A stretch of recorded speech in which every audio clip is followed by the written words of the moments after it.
It's Sunday, October 12th, 2014, as we issue this emergency alert report. It has now been confirmed in Dallas, Texas, the site of patient Zero's death last week. A nurse who was treating him at the Presbyterian Medical Center in Dallas, Texas, has tested positive for contracting Ebola, the deadly virus ravaging hundreds of thousands of people right now, potentially could infect millions in Africa. And now it has spread in the United States, just as it spread last week to another nurse, a healthcare worker in Madrid, Spain. So there are several big questions, obviously, here, and several big issues. Why, for the first time ever, are they bringing Ebola patients into Western countries like Spain and the United States? Why, when other nations like England, France, and Arab countries as well have blocked flights out of countries being ravaged by Ebola, why has the United States not halted flights and is still not even doing basic screening at major airports? Another big question, why did Obama lie to us and say virtually no chance it would come here? Why did the CDC say, hey, we can't control the border and we don't think it's going to spread? Why did the head of the Texas Medical Board come out last week and say that there was basically zero chance Ebola could spread when we know it's been spreading like wildfire in Africa? And many scientists, many virologists, even in the New York Times, have come out and said it may have already begun to go somewhat airborne. So to be clear, there is now an official outbreak of Ebola in the United States. And if this healthcare worker was in a full hazmat suit, you better believe that the children, the wife, the neighbors, the children at the school where these other children went are all obviously in danger. And I think it's safe to say what we said a week and a half ago when this news first broke. The odds are this has spread to wider groups of people. And patient Zero, who's now dead, Thomas Eric Duncan, who died last Wednesday, is not the only one. And now that speculation has been confirmed by the news that a healthcare worker in Texas has tested preliminarily positive for infection with Ebola virus. CNN headline, Texas nurse tests positive for Ebola, would be first Ebola transmission in the United States. Dallas Morning News, healthcare worker at Presbyterian Hospital in Dallas tests positive for Ebola. CDC protocol breached in treating Ebola patient, Associated Press. And that's the big point that has to be made here out of all these important issues. The default position of not bringing Ebola patients into the United States, that was violated for the first time when I pointed this out, when other people pointed this out, when the Drudge Report pointed this out. Mainstream media demonized us and criticized us and said, how dare you not want to bring Ebola patients here? You must be racist. How dare you fearmonger and say people could be coming across the border with it? Well, now a nurse who is in full hazmat gear has contracted it at the hospital where this person was for a week. And remember, they didn't clean the ambulance for days. They sent some of the kids to school for days, even after they knew patient Zero, who's now dead, had Ebola. Evidence is also mounting that the CDC is lying to the American people. Foreign press reported that Mr. Duncan had died a day before and that the CDC was basically covering it up, and that forced them the next day to claim that he died Wednesday morning. There's major evidence that we're being lied to. Ebola patients are being brought in. They're not following proper protocols, and it's spreading.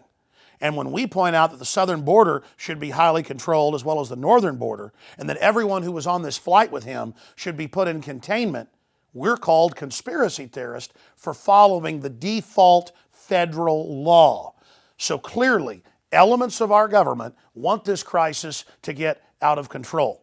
The good news is the head of Southcom, the U.S. military branch that oversees Central and South American U.S. interest, came out last week and said the big threat is Ebola coming across the southern border. Many countries in the Western Hemisphere have about no ability to deal with an Ebola outbreak. We have a lot of West Africans, of the Homeland Security folks doing their work on our southwest border.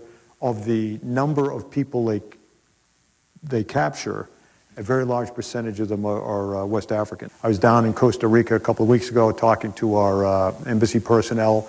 One of them relayed a story to me. But there were 5 or 6 black guys that were there at the border waiting in line to pass into Nicaragua and then on the way north. And the embassy person walked over and just asked who they were. And they said, well, we're from Liberia. Been on the road about a week. And we're on the way to New York City, illegally. So they're on the network. They had flown into, I think, Trinidad, and then met up with the traffickers, and now they're on the way in. They could have made it to New York City and still be within the incubation period of Ebola. That if there's an outbreak in the Caribbean, particularly, or in Central America, it will make the 68,000 unaccompanied children, I think, look like a small problem. The UN estimates run from 1.4 million to 5 million people in Africa alone by December who will contract Ebola. Undoubtedly, many of them will try to flee to the West. Other countries, including African nations, are not letting them in because that's default common sense. So now the U.S. is the dumping ground of people who have contracted Ebola, and now it's confirmed to be spreading in the United States. We, the people, have to take action. Call Congress, call the media, call the White House, call the CDC, and say, listen, you follow federal law, you follow the defaults, and you quarantine the people that have been in contact. You shut that border, you stop those flights, or you will be held accountable when this spreads and they're quarantining hundreds of thousands or millions of U.S. citizens and North Americans. This appears to be a false flag that they've bare minimum allowed to spiral out of control as a pretext for more medical tyranny here in the United States and worldwide. Finally, I want to leave you with a clip that our reporters got last week with the head of the Texas Health and Human Services Commission, Executive Commissioner Kyle Janik, saying to the legislature that there's zero danger, even if Ebola was on the table right in front of him. It's clear they're trying to pacify the public and cover up what's happening, not to stop panic, but to stop a real response. There is virtually no risk.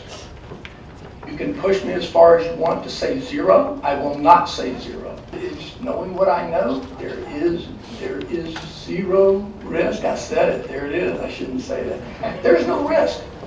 There's no risk.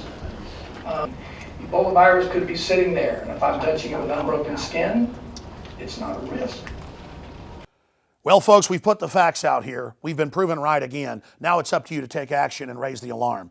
We'll take you back now to the radio studio where David Knight is live breaking this down and taking your phone calls right here in Austin, Texas and worldwide.